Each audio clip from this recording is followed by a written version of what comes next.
ನಿಮಗೆ ಸ್ವಾಗತ. ಎಲ್ಲರಿಗೂ ನಮಸ್ಕಾರ. ಇವತ್ತಿನ ಹೊಸ ಅಪ್ಡೇಟ್ ಇದು. ನಿಮಗೆ ಈ ಒಂದು ಸುದ್ದಿ ಯಾವ ರೀತಿ ಅಂದರೆ, ತುಂಬ ಜನಸಂಖ್ಯೆ ಮನೆಯಲ್ಲಿರುವಂಥ ಮನೆಗೆ ಸಿಲಿಂಡರ್ ಬಳಕೆಯಿಂದ ಜೀವನ ನಡೆಸ್ತಿರ್ತಾರೆ. ಆ ಸಿಲಿಂಡರು 15 ದಿನನೋ ಅಥವಾ ತಿಂಗಳಿಗೆ 2 ಈ ರೀತಿ ಸಿಲಿಂಡರ್ ಅವ್ರದ್ದು ಜೀವನದಲ್ಲಿ ಪ್ರಾಮುಖ್ಯತೆ ಇರುತ್ತೆ.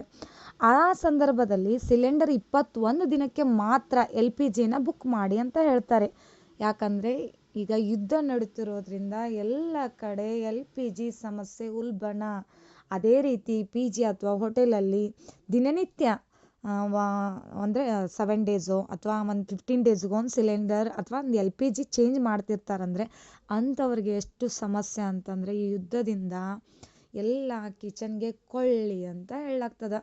ಈ ಒಂದು ಸಂಪೂರ್ಣ ಮಾಹಿತಿಯ ನಾನು ವಿಡಿಯೋನ ಇದರಲ್ಲಿ ಅಪ್ಡೇಟ್ ಮಾಡಿದ್ದೀನಿ. ನೀವು ಕೂಡ ಅದನ್ನು ನೋಡಿ. ಇವಾಗ LPG ಹಾಗೆ ಅದ್ರದ್ದು ಹೈ ಅಮೌಂಟು ಕೂಡ ಆಗಿದೆ. ದಿಢೀರ್ನೇ 200 ರುಪೀಸ್ ಜಂಪ್ ಕೂಡ ಆಗಿದೆ. ಅದೇ ರೀತಿ 21 ಡೇಸ್ಗೆ ಒಂದು ಸಿಲಿಂಡ್ರನ್ನ ಅಂದರೆ LPGನ ಬುಕ್ ಮಾಡ್ಕೊಳ್ಳಿ ಅಂತ ಈಗ ಇಲಾಖೆದವರು ಗೌರ್ಮೆಂಟ್ದವರು ಹೇಳ್ತಾ ಇದ್ದಾರೆ. ಇದರಿಂದ ಎಲ್ಲರಿಗೂ ಕೂಡ ಯಾವ ರೀತಿ ತೊಂದರೆ ಆಗುತ್ತೆ ಅನ್ನೋದ್ರ ಬಗ್ಗೆ ನೀವು ಕೂಡ ಕಮೆಂಟ್ ಮೂಲಕ ತಿಳಿಸಿ. ಹಾಗೆ ನಾವು ಕೂಡ ಅದನ್ನು ಸರ್ಕಾರಕ್ಕೆ ಆದಷ್ಟು ಬೇಗ ಮುಟ್ಟಿಸೋಣ. ಈ ಒಂದು ವಿಡಿಯೋ ಸಂಪೂರ್ಣ ಮಾಹಿತಿ ವಿಡಿಯೋ ಇಷ್ಟವಾದಲ್ಲಿ ಪ್ಲೀಸ್ ಲೈಕ್, ಶೇರ್, ಕಮೆಂಟ್ ಮಾಡಿ. ಆದಷ್ಟು ನಮ್ಮ ಚಾನಲ್ನ ಸಬ್ಸ್ಕ್ರೈಬ್ ಮಾಡಿ. Thank you. ಧನ್ಯವಾದಗಳು.